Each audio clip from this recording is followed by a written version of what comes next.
Hello, good morning guys. Ngayon papakita ko sa inyo yung kitchen kasi marami nag-request kahapon sa akin, nag-PM na gusto daw nila makita yung kitchen natin. So, sa hindi nakakaalam, last week kasi nasa province kami. So, ngayon back to Manila tayo. So, ito talaga guys yung bahay namin sa Manila.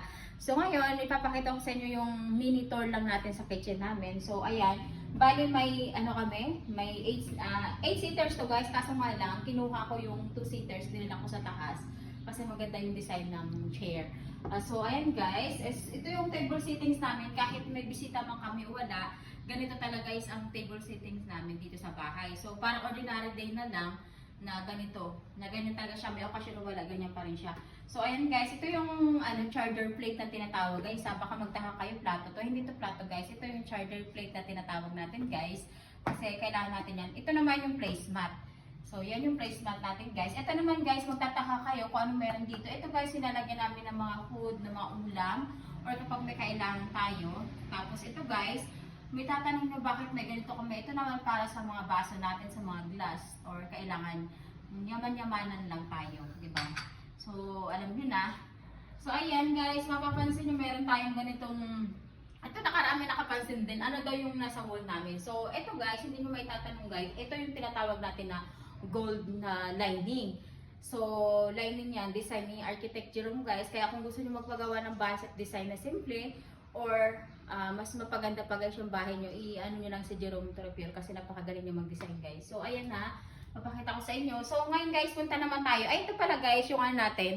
Sa bahay na to, meron tayong pantry. Ayan guys ha, may pantry kami guys. Ayan. Napakaganda nito guys, no? Hindi lahat. Pero mapapansin nyo guys, yung ano na to, yung laminated na to, hindi to basta-basta laminated guys kasi pansin nyo glossy siya guys kasi acrylic yung ginamit namin na laminated. So pag sinabi mo natin na acrylic, isa sa pinakamahal na board yan guys. Okay? So wag nyo lang tanongin yung price reveal, baka na naman meron na namang mag-chat sa akin guys sa price reveal. Wag na guys kasi baka sumakit na yung ilong nyo kasi ako nagsasabi sa inyo mahal talaga yung laminated. So, acrylic. So, ayan na. Ito may Tudor tayo guys na rep. So, ayan guys, ulitin ko na naman. Baka magtanong na naman kayo. Sabi nyo, yung rep reveal na naman ng loob. Wag na guys, discount na loob ha. Tapos ayan guys, kung mapapansin nyo, dito tayo sa pinakaburito kong spot. Ito yung nakaraan na naguhugas ako. So, ito guys, meron kaming nilagay na, tawag ito, microwave tayo, may nilagay tayong microwave. Ginagamit ko yan kapag tamad na ako magluto, iniinit ko na lang dyan. So, eto guys, yung counter bar na to is na white German na granites. So, kung mapapansin nyo guys, napakaganda, di ba? So, ayan. Tapos, since nga yung design ng architect namin is white and gold, so nagpalagay din ako ng gold na ano guys, yan, kitchenware, tapos yung faucet niya puro gold. Tapos yan guys, pansinin nyo diba, yung mga display ko, so puro ano to guys, crystal naman. Dinisplay ko lahat ng mga crystal ko na gamit dito sa bahay.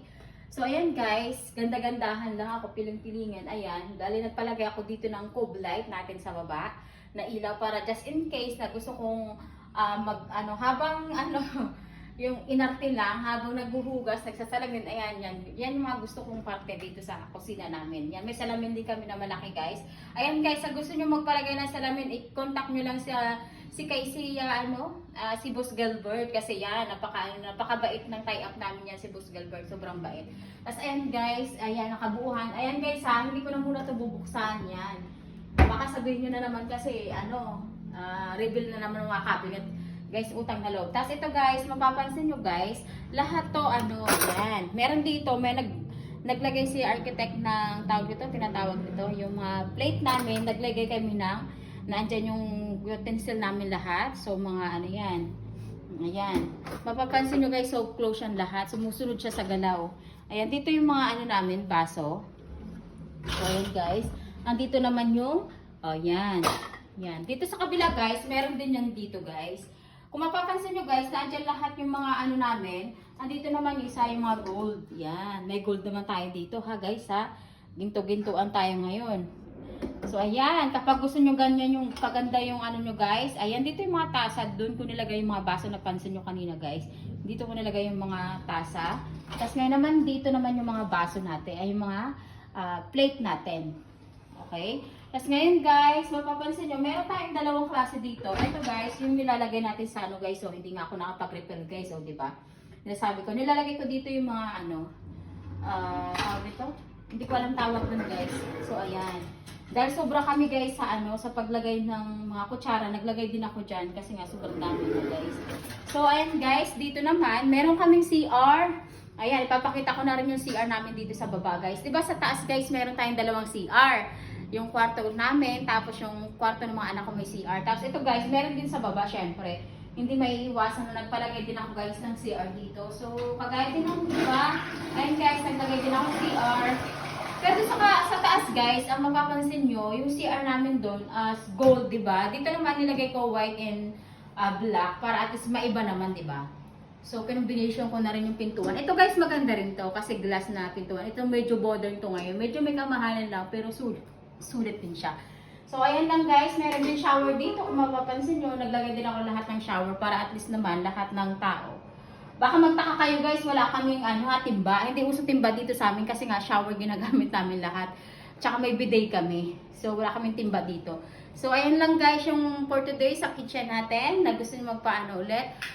Tapos guys, sa mga gusto magpaano ulit ng iba, pasensya na kayo ha. Hindi ko na ano yung iba pag medyo may kabastusan na ayoko ng ganun. So, ayan lang guys. Thank you for watching. Bye-bye. Lahat ng hindi pa nakasubscribe, mag-subscribe na kayo lahat sa akin ngayon guys. Thank you.